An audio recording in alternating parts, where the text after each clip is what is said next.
Next up is personalization. It goes without saying nowadays that personalization is a great wow moment when it comes to activating your personas, your potential customers. So this is something also super related to retention, because first of all, activation and retention are strongly linked. And we always have to think about what activates our users in order for them to actually come back and be retained. And it's also the other way around. If you want to study what activates your users, you want to study your retention to see why are your users coming back and being retained. So again, strongly linked.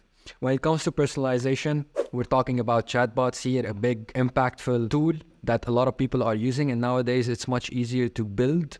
And you can see the projected number of chatbots for 2025. We're going to go from 190, almost 90 million in 2016 to almost 1.2, 1.3 billion in 2025. So this is an insane increase in 9 years. And also it's only because how easy it is now to build those bots. One really cool example is that you can see on this website is to plan your trip with ChatGPT. Plan your trip is a very personalized call to action. It's your trip. It's like in the call to action copy. With ChatGPT is also kind of like a genuine way to tell people that, hey, we're using this tool to integrate it in our chatbot, and you can just do it here in our via our chatbot and be able to personalize your trip, which is something that definitely a lot of people are looking to do when it comes to planning trips. So some benefits from chatbots specifically, basically it speeds the efficiency in handling inquiries. Imagine if you get a lot of inquiries and a lot of questions per day, chatbots can always guide the users in the right direction, hopefully in the right direction. Personalization through customer profiling and NLP. So again, it gathers data from the way the users use NLP, which is natural language processing. And it's actually really cool because now, so natural language is different from the formal language that we use in emails and any other ways. So again, it's a little bit more personalized, a little bit more slang, and it's easier to understand for us.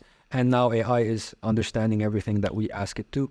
And one other really good benefit is the multilingual support for diverse customer bases. You can now use those chatbots and AI tools to basically just talk to different cultures with different languages. You can see an example with Jack and Jones here. It started by talking in English, and then when the user asked it if it speaks French, then it immediately replied in French. Of course, data is very important because the more data you have, the better you'll be able to enhance the tool and personalize the responses towards what your user likes based on their data.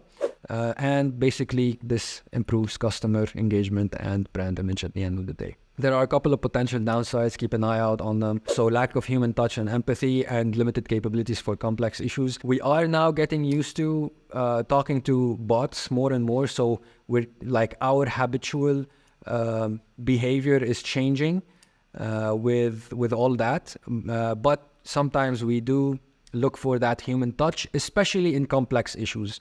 When you want to solve something related to payments or like something more complex, more urgent issues, I would say make sure that you always have the option to introduce the human touch behind the computer and have someone actually talk to your customers. Zapier is a great way to create your own chatbots, and you can see that how they advertise it. It's easy to build. They already have ready-to-use templates. You can connect your data and you can match your brand. So by connecting your data, it also matches your brand voice and brand image at the same time. So definitely give it a try if you're looking to build chatbots. Another way to retain your customers is by showing them all the wow moments that they went throughout their use of the app or your service. One really amazing example is when Spotify introduced your year wrap, and you could then see how everyone was sharing their data on social media, and this also contributed to Spotify's awareness stage. So by retaining users and by having those users also share their data to on their social media platforms, they were able to increase retention, increase activation, but also increase awareness as well.